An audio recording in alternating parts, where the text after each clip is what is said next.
Mayor and councillors, perhaps you've heard about the controversy over the removal of statues of Confederate leaders.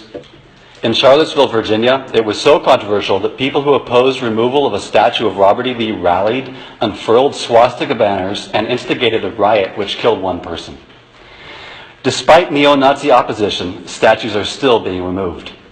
Removing statues glorifying people who participated in a war to preserve slavery seems like a good idea. These Confederates, of course, were all Americans. Lee was from Virginia. So when we are removing statues of racist Americans, why are we installing statues of racist non-Americans?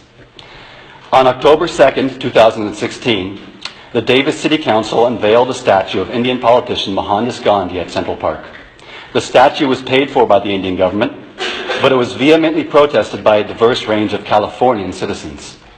They told you about Gandhi's racism, his support of the caste system, and his incestuous sexual abuse of his grandnieces. They echoed these intellectuals. South African journalist Letsi Diakanyo, who writes, the greatest injustice against the struggle for liberation of black people was the projection of Mahatma Gandhi as committed to a cause against segregation. Gandhi held an absurd belief that Indians, along with whites, were a superior race to black people.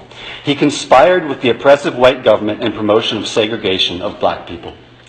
Pulitzer Prize-winning Indian author Arundhati Roy, who asks, how is it that one of the caste system's most ardent supporters has come to be seen as the saint of the modern world? Right to the end of his days, Gandhi believed in Varnashrama Dharma, that is, the caste system.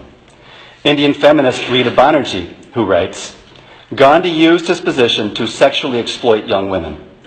Gandhi had young women in his ashram, some of them still teenagers, one of them, his own grandniece, Manu Gandhi, sleep naked with him in his bed at night. She says, I see Gandhi as a classic example of a sexual predator. That's just the tip of the iceberg. Let me conclude by asking, why did the city of Davis sell out to a foreign government?